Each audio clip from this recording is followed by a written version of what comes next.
Fala pessoal, mais um podcast Canaltech no ar. Você já imaginou que um sistema inteiro pode ser invadido em apenas 27 segundos? E o mais assustador é que na grande maioria das vezes os criminosos nem precisam de vírus para isso. Eles entram pela porta da frente usando suas próprias senhas roubadas. No episódio de hoje a gente conversa com Marcos Ferreira, que é vice-presidente de engenharia de vendas da CrowdStrike para a América Latina. A gente analisa o relatório global de ameaças 2026. E ele explica também por que os hackers estão 65% mais rápidos do que no ano passado e fala sobre a mudança de estratégia dos adversários. E tem mais, você vai conhecer as operações da Coreia do Norte, que usa inteligência artificial para passar entrevistas de emprego e roubar bilhões em criptomoedas. Além disso, hoje você também confere novo visual do Galaxy S27, estreia de novo caça da Força Aérea e celular da Xiaomi com super bateria. Eu sou Marcelo Fischer, esse é o podcast Canaltech.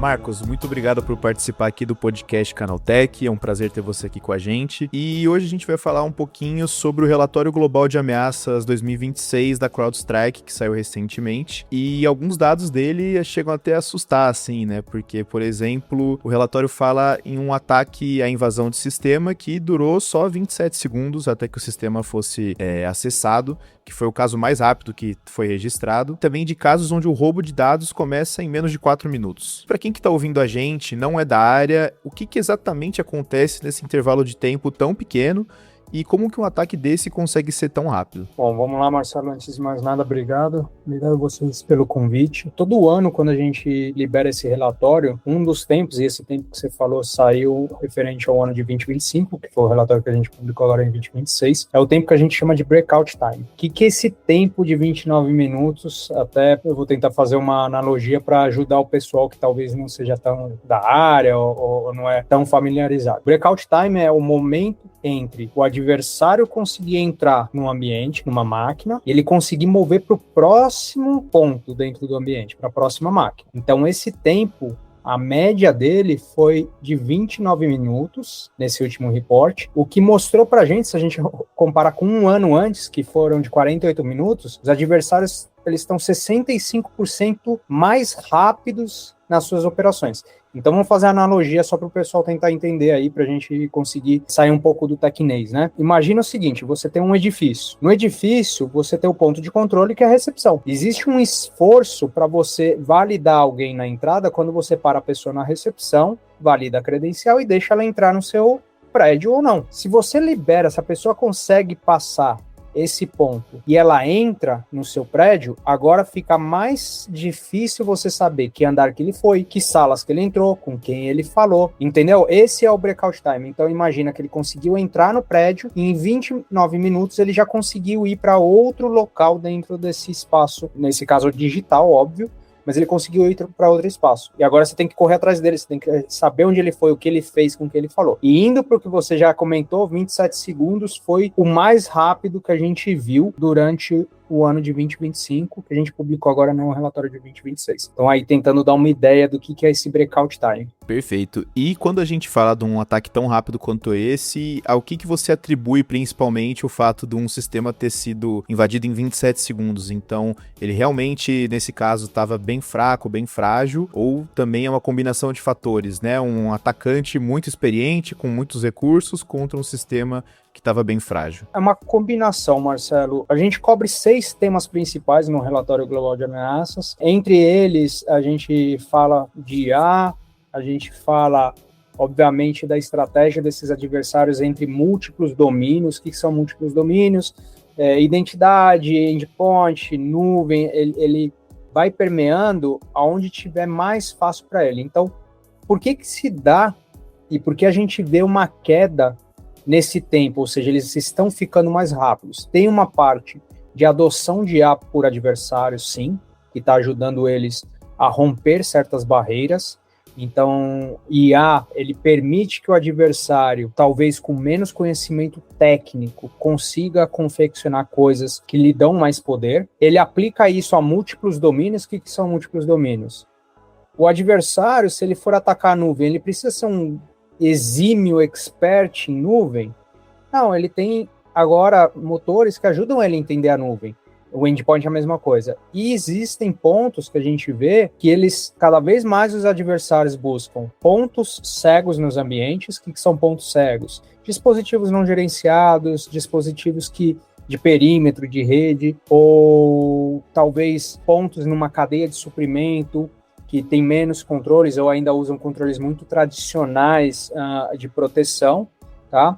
A gente nunca pode, obviamente, deixar de lado a exploração de dia zero, porque o adversário se encontra e se ele tem esse poderio, ele vai usar, mas os adversários estão moldando para ir no caminho de menor resistência. Credencial é um dos grandes ferramentais, ou seja, credenciais válidas, é um dos grandes pontos que os adversários vêm abusando, seja em nuvem, seja no ambiente tradicional, para conseguir ir mais rápido e aí aplicar parte do seu arsenal aí de ferramental para ir cada vez mais uma vez. É uma batalha contra o tempo agora, né? E você comentou sobre essas credenciais válidas, né? Que é como se alguém te invadisse entrando pela porta da frente como se nada tivesse errado, né? A gente acompanhou até no Canaltech alguns casos recentes envolvendo isso. E queria te perguntar, porque assim, durante anos a gente aprendeu a tomar cuidado com vírus, arquivos suspeitos, links estranhos, tomar cuidado com o e-mail que a gente abre que tem alguma coisa que parece fora do comum. Mas uma coisa do relatório é que muitos ataques hoje não usam nenhum tipo de malware. Então, eu queria entender o que mudou, se essa prática dos criminosos, né, dos adversários irem atrás de credenciais válidas é uma prática muito mais comum hoje e se esse é a principal razão da gente ser invadido sem sequer baixar alguma coisa. Boa, Marcelo. Sim, credencial segue sendo um grande vetor de ataque. Quando você colocou um ponto, eu acho que extremamente importante, ataques que não usam artefatos maliciosos ou malware, né? A gente está tradicionalmente, a gente foi condicionado e a gente cresceu aprendendo do vírus. Pô, tem que pegar o vírus, o malware. Se a gente olha esse relatório, a atividade que a gente fala de atividade mão em teclado, interativa, né? Ou seja, tinha um atacante operando e ele não estava usando um malware, um vírus em si. Em 2025 representou 82% dos ataques. Se a gente faz uma comparação com anos anteriores, a gente vê que anos anteriores estava na casa de 51%, há 5 anos atrás. Então, existe uma tendência de cada vez menos o adversário usar o famoso, convencional vírus, né, ou o malware. Ele vai muito com essa questão de a chave da porta de entrada, né, que é a credencial. Ele entra válido.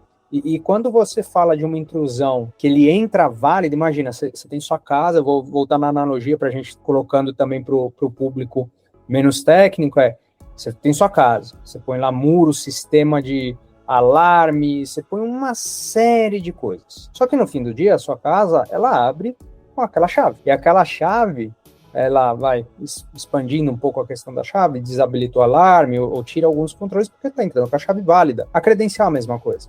Ele entra completamente válido. Então, esse vetor, como é um vetor de pouca resistência, os adversários, os atacantes, principalmente, e aí voltando para o relatório, para quem teve oportunidade de ler, quem não teve, eu convido, já deixo o convite de antemão para que possam ler esse relatório, a gente usa uma nomenclatura bem simples. Às vezes, o pessoal olha e fala, não, tá muito... Como que é essa nomenclatura de adversários? Tudo que for Spider, qualquer nome que a gente usa seguido de Spider, significa um adversário que o objetivo dele é o cibercrime, é o e-crime. Quando a gente fala Jackal, é o hacktivistas. E qualquer outro nome, que geralmente é um nome de um animal, é um nation state. Então, por exemplo, quando a gente fala panda, tá falando de China. Bear é Rússia e por aí vai. Então, o nome segue essas características. Quando a gente vai no mundo dos spiders, que é o cibercrime, eles estão altamente se municiando de credenciais válidas, porque é muito rápido, menor resistência e ele consegue entrar muito despercebido para executar o que ele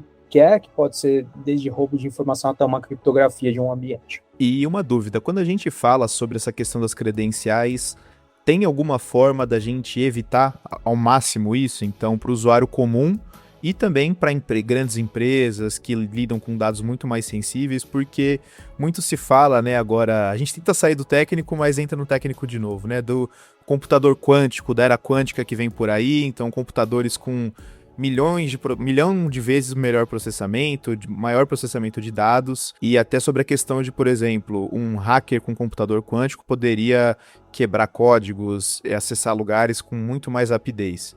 Então, quando a gente fala sobre esse tipo de coisa, dessa futura era quântica, talvez quem conseguir esse acesso primeiro vai tomar o controle, assim, da internet, porque eu imagino que quando a gente se cair no lado bom primeiro, né, o computador quântico, do lado, entre aspas, do bem, a gente vai estar muito mais seguro em relação às nossas credenciais, então vai ser muito mais difícil de acessar elas. Mas o contrário também acontece, então posso ter viajado um pouquinho aqui, mas queria entender um pouco de você, de como que a gente pode proteger no futuro e também agora nossas credenciais nesse meio digital. Toda evolução tecnológica, ela sempre caminha em diversas e permeia diversas áreas. Obviamente vai ter o lado do atacante, usando tecnologias para ganhar capilaridade, velocidade ou potencializar, mas do lado de defesa também essa mesma tecnologia ela é aplicada. Então existe uma corrida aí, né? Mais rápido o ataque, mais rápido a defesa. Voltando em credencial, eu acho que aqui a gente tem que fazer um papel extremamente importante, não só na comunidade de segurança, não só na comunidade tecnológica, mas na comunidade inteira que a gente convive. O que é isso? Você me perguntou duas coisas. Uma é a credencial do usuário, a gente como usuário, e a outra credencial usuário corporativo. Vamos falar primeiro de pessoa física, né? Como que a gente toma um cuidado. Essa venda de credencial, que ela é muito característica de uma parte do ecossistema do cibercriminoso, que é o Access Broker, que ele se foca em vender essas credenciais, ele pega essas credenciais usando vários componentes, info-stealer, ou mesmo campanhas de phishing, e esses info-stealers muitas vezes são executados por usuário doméstico. Então, para quem está escutando a gente, o que é isso? Sabe aquele joguinho que o filho baixa e vem com aquele ativador? Sabe aquele software que você fala, pô, vou colocar um ativador? Nada daquilo está sendo de graça. Aquilo geralmente tem um info-stealer. Esse info-stealer, quando você roda na sua máquina, ele rouba as senhas que estão salvas no seu navegador ou mesmo em algum arquivo. Em vários locais que ele sabe onde buscar, ele pega essa informação e manda para o underground, que vai ser vendido para um adversário, por um cibercriminal que tem um objetivo com essa credencial. Então, do ponto de vista do usuário, qual é a nossa preocupação? Primeiro, muito cuidado com o que você põe dentro do seu computador. É que nem você pôr algo desconhecido dentro da sua casa. E lá tem coisas sensíveis, sua credencial é uma coisa sensível. A gente mais antigo sempre viu, não deixa seu documento à solta, toma cuidado onde você deixa seu documento, não vai me perder seu documento. A credencial é um documento. Então, muito cuidado com essa credencial, muito cuidado com o que você executa ali na sua máquina, onde está a sua credencial. Eu acho que isso é a parte pessoal e, por favor, ampliem isso nos seus grupos de família, em todos os lugares que vocês permeiem. Falando de corporações. Corporação, o pessoal de tecnologia, de segurança, eles implementam diversos controles. Controle de ciclo de vida de credencial, de identidade. Mas o ponto é, o atacante, ele não quer criar muitas vezes uma credencial, ele vai usar uma credencial que está dentro do ciclo correto. Então, as corporações, e muitas delas vêm adotando, acho que tem um trabalho muito bom sendo feito por diversas corporações, é criando controles para detectar desvios de comportamento e já reacionar em tempo real quando essa credencial, por mais que ela seja válida, ela é usada de forma fora do seu padrão, que é geralmente um atacante. Então esses são os dois mundos, e aí eu vou roubar um pouquinho mais do tempo, Marcelo, porque eu acho que quando você colocou o ponto de novas tecnologias, eu acho que vale a gente trazer na discussão a questão do quanto que os adversários estão usando o IA. E não só para potencializar os ataques deles, ou seja, nesse campo de batalha, eles trazem mais poder de arma mesmo, armamentício, para eles. Porém, o IA está sendo usado também por empresas de maneira válida, por usuário e por aí vai. Isso cria uma nova superfície de ataque. A gente vê muitas vezes que os prompts, ou mesmo o IA, ele acaba se tornando, se não bem controlado ou bem protegido, ele se torna um insider, basicamente, porque os adversários, no relatório vocês podem acompanhar, em mais de 90 organizações, os adversários injetaram comandos maliciosos em ferramentas legítimas de IA, para roubo de credencial, de informação. Por quê? Porque ela não estava bem protegida. Essas vulnerabilidades nessas plataformas permitem que o adversário explore ela para executar o seu objetivo. E a grande maioria das vezes, quando a gente fala de crime, a gente está falando de sequestro, né, de ransomware, sequestro de informação. Existe também a questão dos adversários usando servidores, oferecendo serviços de IA, ou seja, IA malicioso, para que eles possam interceptar e já roubar os dados por ali também. Então você vê, é uma nova tecnologia ou um avanço, porque inteligência artificial não é novo, né? Eu acho que o LLM é algo mais recente. Acho que a gente tem que separar esse mundo. IA é mais macro, ele existe muito tempo. Por exemplo, aqui na CrowdStrike a gente faz uso dele de IA desde 2011, desde que a empresa começou. Quando a gente fala de LLM, é um pouco mais novo. E os adversários estão usando essas tecnologias e estão aproveitando as fragilidades que essa nova superfície está criando, como maneira de ataque também. E isso acontece com qualquer tecnologia. Acontece com cloud, aconteceu e sigue acontecendo com cloud, ou seja, o uso de cloud criou uma nova superfície. E qualquer nova tecnologia geralmente vem em dois caminhos, muitas vezes o adversário também começa a usar essa tecnologia. Perfeito, Marcos. Muito obrigado pela explicação. E é muito importante realmente aquilo que você comentou sobre a gente alertar familiares, pessoas que realmente não estão tão por dentro do mundo da tecnologia sobre os perigos que tem por aí, porque muitas vezes é isso, né? Uma pessoa que tem pouco conhecimento e a gente vê diversos casos que acaba perdendo dinheiro guardado por décadas e coisas do tipo, porque não está tão atenta a esses avanços tecnológicos, né? E para a gente finalizar, eu queria te fazer uma pergunta envolvendo a inteligência artificial e também a questão do cybercrime estatal. Então, no relatório vocês apontam um crescimento principalmente de cyberataques vindos de, enfim, hack ativistas, né, e também, às vezes, por ataques até patrocinados por governos, tanto da Rússia, quanto da China e até da Coreia do Norte. Nesse caso, quando a gente ouve pelo menos o nome da China, a gente não se impressiona tanto, porque a gente já espera que um país desse tamanho e com esse tamanho poder também tenha bastante poder tecnológico. Mas quando a gente ouve, por exemplo, Coreia do Norte, a gente fica até um pouco surpreso, porque a gente não imagina que países menores têm todo esse poder tecnológico e de fazer cybercrimes. E recentemente a gente está vendo bastante cybercrimes vindos da Coreia do Norte, principalmente roubando criptomoedas. Então, queria entender de você se esse aumento ele é principalmente por conta da inteligência artificial. Então, se ela está, de certa forma, democratizando o cybercrime para outros países que não têm tanto poder tecnológico. Eu começo com a China e eu finalizo com a Coreia do Norte, com os pandas China pra gente, Cholima, Norte Coreia pra gente. A gente segue vendo os pandas China crescendo em termos de ataque, tá? A gente viu um crescimento de 38%, tá? A nível global em atividades deles, e 67% das vulnerabilidades que eles exploraram era de acesso inicial, tá?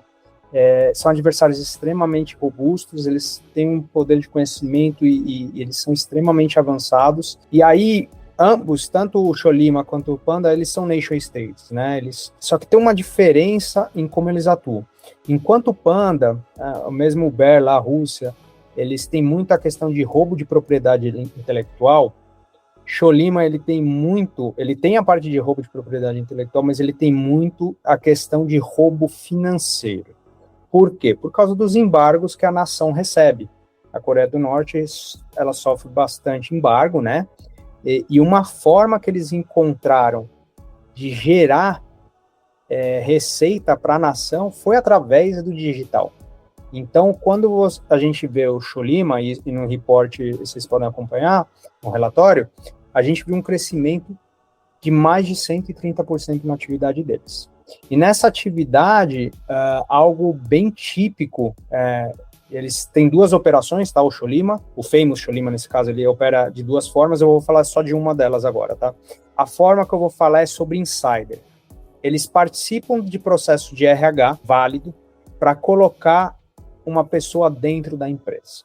Por mais, assim, incrível que pareça, eles fazem isso. E como eles fazem isso? Aí eles aplicam muito de modelo de LLM, porque para gerar os perfis falsos, currículos, tudo isso, eles utilizam dessa tecnologia, inclusive para vencer barreiras seja barreira de idioma ou seja barreira durante a entrevista. É perceptível na entrevista, e aí, obviamente, a pessoa do RH... Por isso que é legal, né, Marcelo? A gente fala, levar isso para a família, levar isso para outros públicos. Aqui a gente está falando, olha só, o RH tem que ter esse conhecimento para ele conseguir detectar que o cara, na verdade, é um atacante. E o que é isso? São pequenos pontos. Você faz uma pergunta, ele demora mais para responder, ele vai checar, uma hora ele fala, perdi aqui, não ouvi você porque deu um problema na conexão, e na verdade, ele está vendo o que ele pode responder. E ele usa muitos motores, muitos modelos para ajudar ele a responder.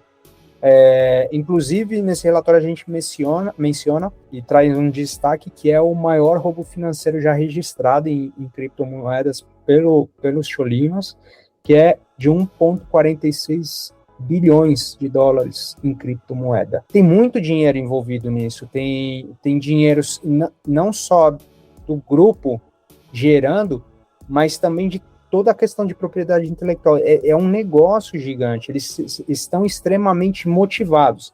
Cada grupo tem uma motivação diferente, mas todos têm motivação de ganho. Ganho financeiro, ganho de reconhecimento ou ganho de propriedade intelectual.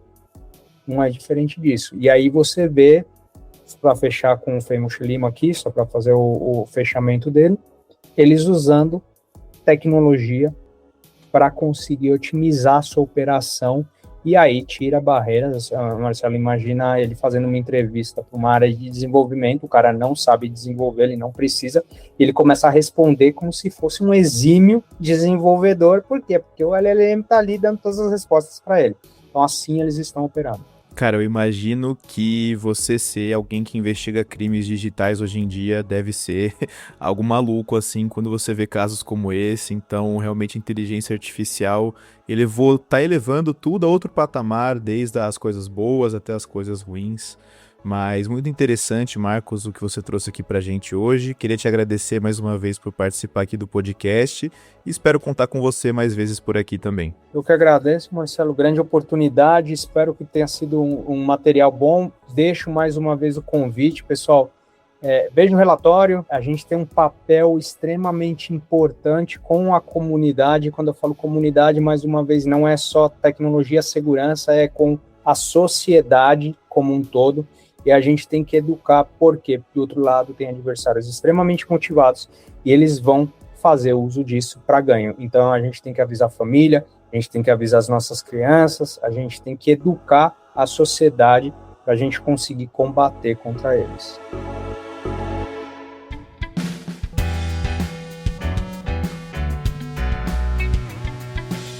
Você fica agora com o Giro de Notícias.